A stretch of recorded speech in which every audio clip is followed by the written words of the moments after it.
Hey guys, Marsengan here, bringing you another Dragon Ball Z Dokkan battle video, and so very soon we will see the release of the TEQ BUUHAN banner on both versions of the game. This video is going to be going up at 7 PM UK time, which means the banner is going to be out in 10 hours from now, 5 AM UK time. If you're watching this, as soon as the video goes up, 10 hours from now, 5 AM UK, which I believe is what, midnight EST and 9 PM PST, if current times are right. After the clocks change, I always get confused for a while until the things settle back into place. But I believe EST is back to being 5 hours behind, and Pacific is 8 hours, right? But the time that banners have been coming out, it sucks for me. In the UK, 5 AM. I was really hoping that when Global and JP finally synced, banners used to be at 9 AM for JP and 7:30 AM for the UK. So when everything synced, there was that part of me that was like, I wonder if the banners will come out at JP times now, which means it'll be 9 AM and I won't have to get up as early. And instead, the banners now come out earlier than they did before on both versions, which is kind of crazy. So yeah, 5 AM UK time, this banner will be out. I will be live a little bit before, probably about 15 minutes before, because I'm still gonna have to get. I'm gonna have to get up at like just after 4 AM. But I'll be live. Hopefully, I'll see you guys there. I'll do some summons and hopefully get this guy, do the 55% showcase, all that good stuff. But we are going to talk about in today's video whether you should summon for this guy or not. And as always, in these summon or skip videos, I always preface these by going over the fact that these videos are of course designed to give advice to people who are free to play or who don't spend a lot of money on the game, and ideally you need to maximize the value for your stones. If you're somebody who is a whale or a collector or just a big fan of Buuhan, whoever the unit may be when a new unit comes out, chances are you're going to throw some summons at the banner regardless of what I say. But this advice is obviously based on, as I've already said, maximizing the value of your stones. So when it comes to TEQ BUUHAN himself as a unit, he seems really, really good. His team should be interesting. Power absorption or transformation boost, and then artificial life forms or uncontrollable power get the extra 30%. A little bit disappointing that we're, at the end of 2024 and we're still getting Dokkan Fest units releasing that only have 2 170 leads. But I know they like to save these big triple leads for like either smaller, less filled out categories, so then the character does at least still have the same number of options, or like big Dokkan Fest LRs. But I mean, if we take a look at the leader skill here on Dokkan Info, these are all the characters that get the full 200% leader skill from Buuhan. And of course, with transformation boost as one of his 170s, like, you can fill out his team with quite a lot of units. So we have a lot of the big ticket Brolys. I mean, the 3 main big ticket Brolys. I say 3, there's actually 4, because TEQ LR Broly's down here. But yeah, in both the Brolys from the worldwide, AGL Broly, and then of course EZA TEQ LR Broly, Janemba, who's a very, very good link partner for Buuhan. So he's on the 200% as well. He's probably, like, I would say a must run on that team, maybe. The EZA for physical Bootanks that transforms into Buuhan, obviously he's going to be very good on the team. Cell, who we know very soon with the update, I think it's about for the same day that the Ultimate Gohan comes out is when that's going to go live. Him and the Gohan are getting the massive buff before the anniversary, same with the 5th anniversary characters, so him being on the team will be kind of crazy. I like the fact they show TEQ BUUHAN on here. Obviously he's on his 200% leader skill. And then of course the Martian Power team, right? Int Buu, TEQ Evil Buu, from Golden Week, these guys will be on there if you want to go for the full like Buu team. Harudagan, the Evil 21, Normal 21 is not on here, interestingly enough, or is she? No, she'd be listed already, right? Because yeah, these get listed in terms of like date of release. So Evil 21's on there, which I guess, you'd want to run the Evil one more so over the good one on this team anyway, because she is another Big Bad Bosses character. Could be an interesting filler unit on the team, but doesn't provide support or anything, so not necessarily too crazy. Our boy LR Super 17 is on here, and same with the STR Super 17s. Maybe one day TEQ LR Super 17 will get his EZA and actually be good, and then that would be kind of cool for him to be on the team. Some notable future potential units. We've got like TEQ Janemba. When he gets his EZA, he could be crazy. Physical Mirror could get an EZA, although they've still not EZA'd those Xenoverse units, so who knows what will happen for him. TEQ Exchange Buu, obviously from Golden Week with his EZA, very good. Mr. Buu, one of the few really good World Tournament units. This Cell is on the team, which is cool because he is the 60% support, the second form Cell. He's the 60% support for Extreme Tech, so obviously he would buff Buuhan, and he has big bad bosses. So that's quite interesting. And then as we scroll down, no one else here really is super crazy. SDR Buu obviously got the good Easy A as well. Everyone else down here are older units. Super Easy A Kid Buu, of course. And then we just get on to SSRs. So he's got some decent units on his full 200%.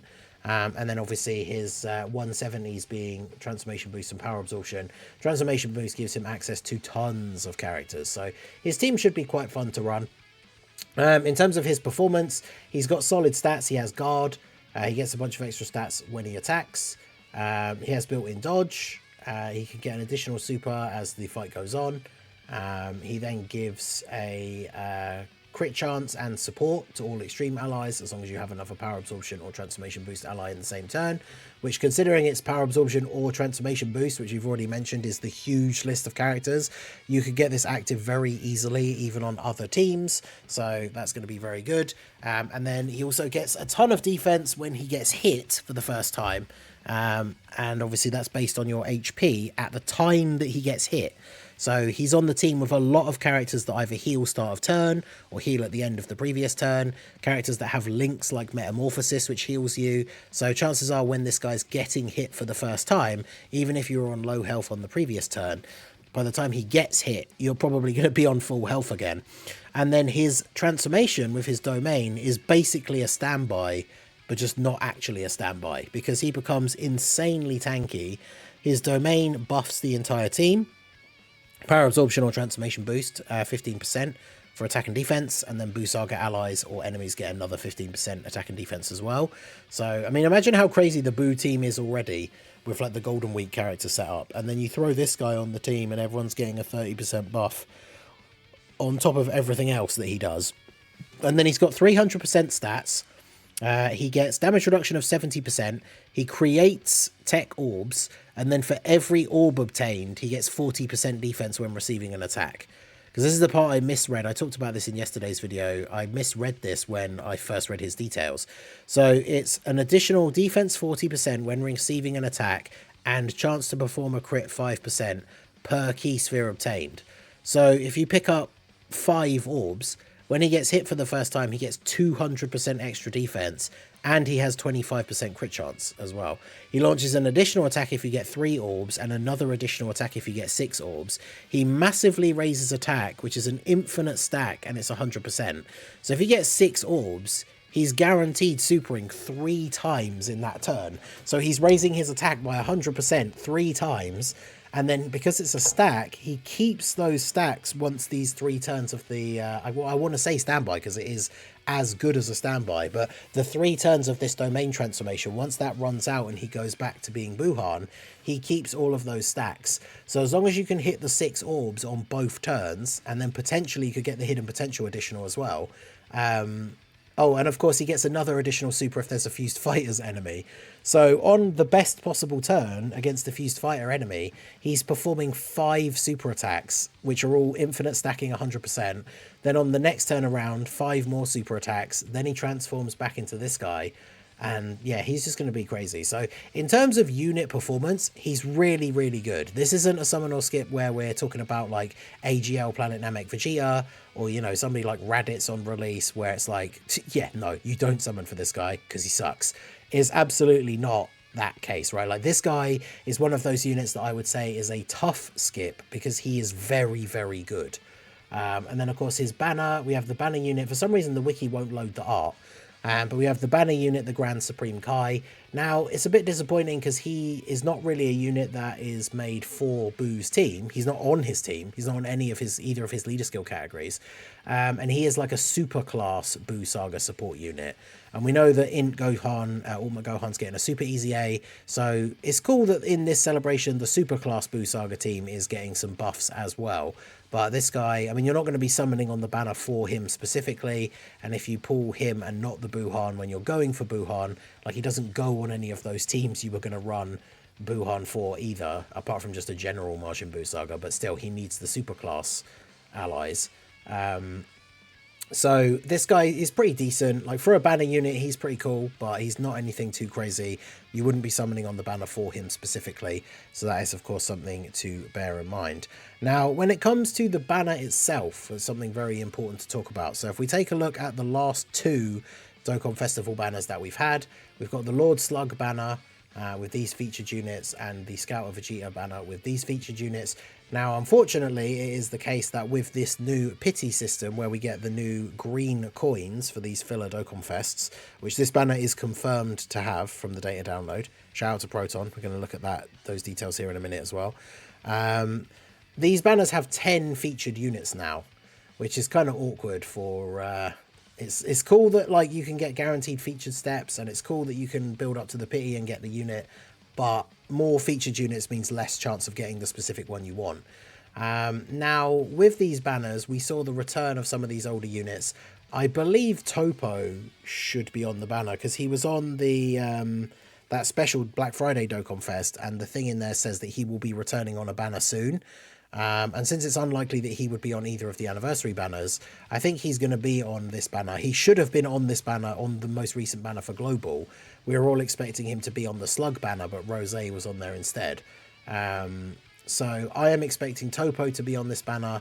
And then, of course, we always get these older units of characters that can fit on the team. I wouldn't be surprised if we get units like TEQ Exchange Buu, or even some older SSR like STR Kid Buu. But remember, we do also very often get the units who are going to Easy A. Like Beerus eventually got a super Easy A. Bojack was the main Easy A of the Slug celebration. So I wouldn't be surprised if we see Int Ultimate Gohan on this banner, as we know he's going to get a super Easy A. And then depending on who else is going to potentially get an Easy A for the celebration, they could be on this banner as well. When we see the banner lineup, that will be more of it kind of works it backwards, right? When we see the banner lineup, then we could say, oh, I wonder if like this unit is on here because they're going to get an Easy A, which was kind of the case with both Bojack and Beerus, and then they both ended up getting them, right? So that's something very interesting to think about, but it is a 10 featured unit banner, which definitely decreases the value of summoning on the banner. Now, as I said, we are going to have the guaranteed the green coins. Those are in the data download. So obviously you get 10 per multi-summon. You can trade in SSRs that you already have rainbowed for 3 extra coins each. And that helps, especially if you are a longer term player or someone who's summoned a lot, then obviously you're able to get the extra coins. It reduces the amount that you're going to need to summon. Basically, in terms of the coins that you need, it's 1,000 stones worth of summons. But I usually find on average for me, obviously as someone who has basically every unit in the game and can trade in a lot of these bonus SSRs that I'm getting, it usually takes around 700 stones. So that saves you a decent amount if you can trade in SSRs. We also know, of course, for Global, as always with these banners, that we are going to be getting the tickets. So these are purchasable ticket packs. So obviously if you're free to play, then of course these don't really matter to you at all, right? You wouldn't be buying them anyway, but they are going to be quite useful if you are a spending player. It's one of those things, if you're someone that spends money on the game here and there, you want to try and keep your stone count as high as you can for the big banners. But when something like this comes out and you want to drop a few bucks to maybe go for a unit, you can get the tickets and hope to pull them off of the ticket packs rather than with the stones that you're saving up for the future. Which obviously the big thing when it comes to every summon or skip video now is talking about what's going to be coming up. Now, in the immediate future, we know we have a Carnival LR banner coming out in 2 weeks. I put up a video earlier today talking about, you know, the speculation of who it could be. So make sure you check that out and leave a comment. Let me know who you want to see as the Part 2 LR. But that's a banner that's going to be coming. We know that Jiren is going to be coming sometime within the next week or 4 or 5, because we know he's coming out before the end of the year. Then at the end of the year, we've got the Dual Dokkan Fest. Last year was Dragon Fist Goku and Hirudegarn. That could be anything this year. I know a lot of people, because there's a new GT wallpaper in the data download files, and we had that thing with the Great Ape update recently. A lot of people want to see like Goku versus Baby, which has been something that's been hyped, people have wanted for years. So if that ends up being the New Year Dual Dokkan Fest, there's going to be a lot of people that are going to find that to be a tough skip, which of course leads up to the biggest thing, which is the anniversary, which is at the end of January / beginning of February, with Part 2 being around like the middle of February. And with the 10th anniversary being the one that's upcoming, you know full well that they are going to go all out. I mean, the 9th anniversary was probably the best celebration of all time for Dokkan. And this is the 10th anniversary. Almost certainly the new units are going to be the best units in the game. Hopefully there's going to be tons of content and loads of crazy stuff going on. Maybe stuff that we've never seen before, because it is a big one, right, for the big 1-0. So that is the biggest thing upcoming. Every single banner that comes out when we do Summon or Skip, we're going to be talking about the anniversary. That is the big thing that people should be focusing on. If you are a free-to-play player or someone who spends a little bit but not a lot, that is where you want to go all in with your stones. That banner is going to have the new 10th anniversary units, who I'm sure will be insane. It's going to have the worldwide celebration units, and it's going to have the 9th anniversary units as well. That banner is going to have a ton of value. And obviously, if we don't know exactly how they'll do the pity system for the anniversary, but it seems very likely that it will be the same, if not similar, to the worldwide one, where the value overall is bigger than like a normal Dokkan Fest banner, 2,500 coins rather than 1,000. But you have to remember that those are spread across all 4 of the main banners, or were for the worldwide. So if that is the case for the anniversary as well, people that are saving up, you can summon in part 1 on both the banners. The anniversary itself normally gives out over 1,000 stones. So then by the time you get into part 2, you can summon on one of the part 2 banners, hopefully pull that unit, and then you'll have enough of the coins at that point to then get the 4th unit guaranteed, which is a very, very good system. If that system had been in place during the 9th anniversary, I would have been able to get the Gammas, who I was unable to pull. And it's one of those things, people, when I made the video about the coin economy, people were saying that that pity system is useless and only for whales, for like the worldwide theme. But honestly, if you're free to play or low spender, you should be saving for the anniversary and then the worldwide, which now with the sync are basically 6 months apart.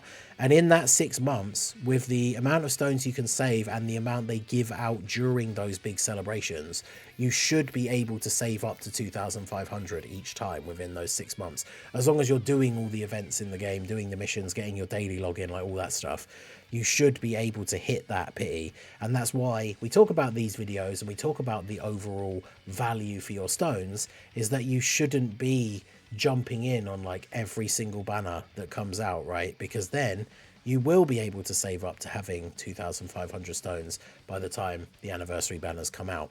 So obviously, as I say, it's a very tough skip, I think, for this guy, because he is really, really good. But if you're free to play or a low spender, I think he definitely is a skip. If you're someone that spends a bit of money here and there, like a mini whale, dolphin, whatever you want to call yourself, maybe pick up the summonable ticket packs. Maybe you want to spare a couple of multis, pick up some of the small sale packs. But yeah, he seems like he's going to be super, super good. He definitely is a tough skip because he's a cool unit, but definitely a skip for most players as we prepare for the absolute craziness that will be the 10th anniversary. But let me know what you guys think down below in the comment section. Are you planning to summon? Are you planning to skip? Like I say, I will be live for when the banner comes out at 5 AM UK time. And hopefully we can get this guy nice and easy. I don't want to have to go to pity unless I really have to. But just like Slug, this is a unit that I really want. I am a big fan of extreme teams. I love to see that we're finally getting some of these really good extreme unit releases. So I really want this Buuhan. Hopefully we pull him nice and easy, and then I probably will just stop at the 1 copy and go from there. So let me know all your guys' thoughts down below in the comment section. Hopefully I will see you at the stream for the live summons. So that is going to be it for the video, guys. This has been the Masked Ningen. Smash that like button, subscribe to the channel if you are new. Check out the links down below, and I will see you all again soon. Have a good one.